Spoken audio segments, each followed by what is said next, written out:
El tema de hoy, evolución fenotípica, está basado en el capítulo 6 de Futuyma, Evolution. El fenotipo de un individuo, o sea, el conjunto de sus rasgos visibles, sabemos que está determinado por una combinación de su genotipo y los factores ambientales. A menudo nos olvidamos de esta última parte, los factores ambientales. Si una persona, por su familia, es propensa a contraer cáncer de algún tipo, esa condición genética se va a ver favorecida por sus hábitos alimenticios o de cualquier otro tipo. Igual ocurre con las plantas, por ejemplo, las hortensias pueden variar de color desde blanco, pálido, rosado, hasta un azul profundo. ¿De qué depende? Pues depende del pH del suelo, que permite o no permite la absorción de aluminio, y es lo que da color a la planta. Así que el fenotipo de un individuo está determinado por su genotipo y los factores ambientales que concurren al mismo tiempo. En cuanto a la variación de los rasgos cuantitativos, puede estar causada por unos pocos o por un gran número de loci. Saben que loci es el plural de locus. Cuando la variación se debe a muchos genes, el rasgo puede evolucionar mucho más allá de su rango original de variación, mediante cambios en las frecuencias alélicas, sin que haya contribución de nuevas mutaciones. Una función de aptitud muestra la relación entre el valor de un rasgo y la aptitud media que tienen los individuos con ese valor. Una función de aptitud puede dar lugar a una selección direccional, o sea, la disminución de la media de un rasgo, o una selección estabilizadora que trata de amontonar todos los fenotipos dentro de una proporción de la media o la mediana, o una selección disruptiva que evita los individuos intermedios, por lo tanto aumenta la variación fenotípica. La fuerza de la selección direccional de un rasgo se mide por el gradiente de selección. El gradiente de selección es la pendiente de la línea de regresión que relaciona la aptitud relativa con el valor del rasgo en el otro eje. El gradiente de selección puede utilizarse para predecir la velocidad a la que evolucionará un rasgo y también para comprobar las hipótesis sobre la adaptación. La velocidad a la que evolucionará el valor medio de un rasgo viene dada por la ecuación del creador, Breeder's Equation, que la tienen en pantalla, y depende de la cantidad de variación genética medida por la varianza genética aditiva o la heredabilidad y de la fuerza de la selección direccional. En la ecuación que está en pantalla, Z es la media de este rasgo en la población y delta Z se refiere al cambio en la media durante una generación completa. El proceso de selección, ya sea natural o artificial, entra en la predicción de S, que es el diferencial de selección. una medida de asociación entre los valores del rasgo y la aptitud. Ese será negativo si los valores más bajos de un rasgo confieren una mayor supervivencia o un mayor éxito reproductivo, y será positivo si la selección favorece los valores más altos del rasgo. Con la selección por truncamiento, en la que se elige una proporción fija de la población para reproducirse y fundar la siguiente generación, S es igual a la diferencia en los valores medios de los rasgos entre los individuos seleccionados y toda la población.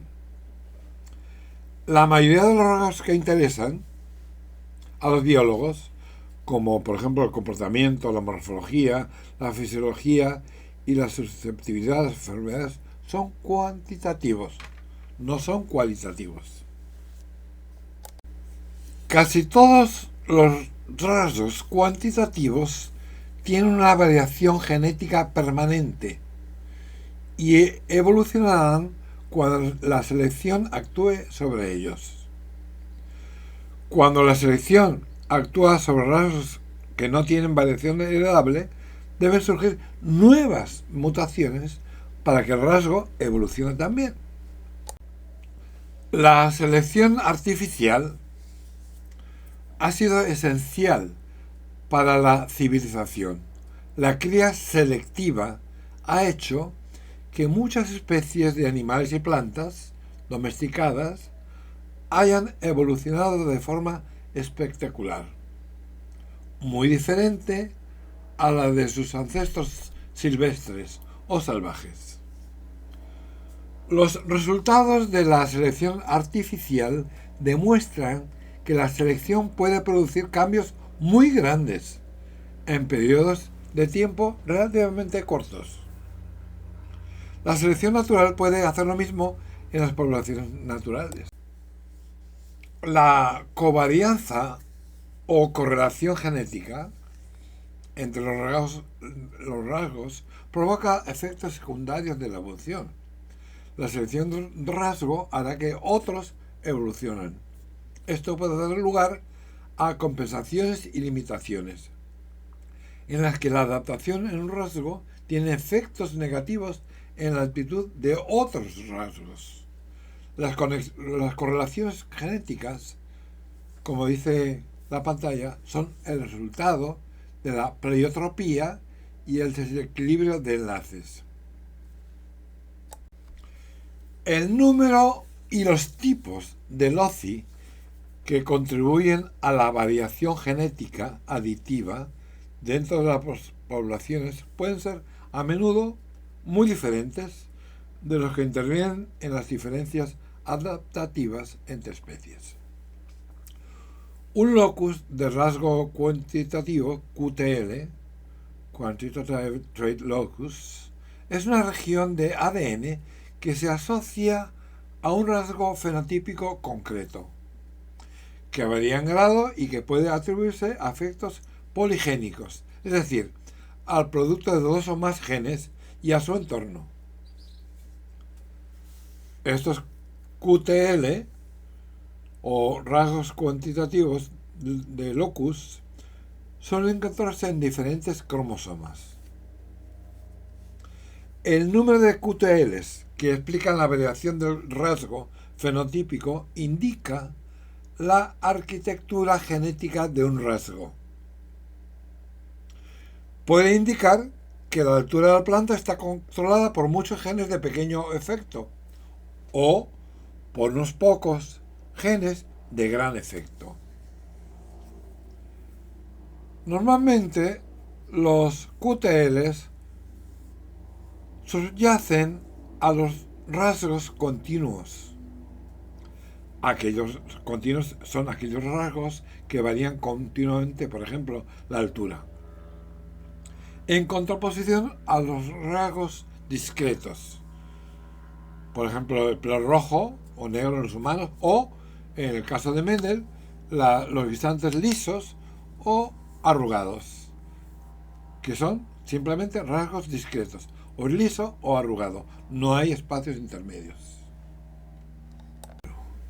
El análisis de locus de rasgos cuantitativos, QTL, es un método estadístico que vincula dos tipos de información.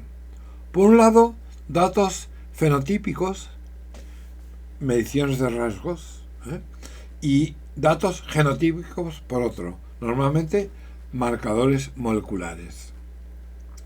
En un intento de explicar la base genética de la variación en rasgos complejos. Pueden leer los trabajos de Falconer y McCabe de 1996 y de Kersey 1998 y Lynch y Walsh también en 1998. El análisis de QTL permite a los investigadores de campos tan diversos como la agricultura, la evolución y la medicina vincular ciertos fenotipos complejos a regiones específicas de los cromosomas. El objetivo de este proceso es identificar la acción, la interacción, el número y la ubicación precisa de estas regiones.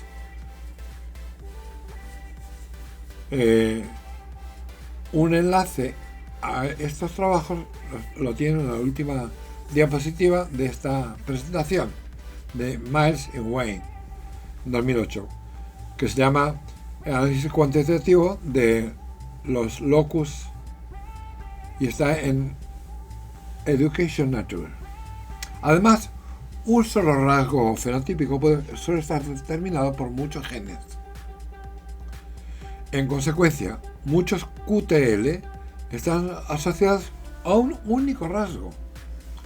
Otro uso de los QTL es identificar los genes candidatos que subyacen a un rasgo. La secuencia de ADN de los genes en esta región puede compararse con una base de datos de ADN de genes cuya función ya se conoce, siendo esta tarea fundamental para los cultivos asistidos por marcador de estos investigadores. Como recuerden que el análisis de locus de rasgos cuantitativos, QTL, es un método estadístico que vincula el genotipo y el fenotipo mediante dos métodos diferentes. Un trabajo muy interesante que puede servir también de ejemplo para unas disertaciones doctorales.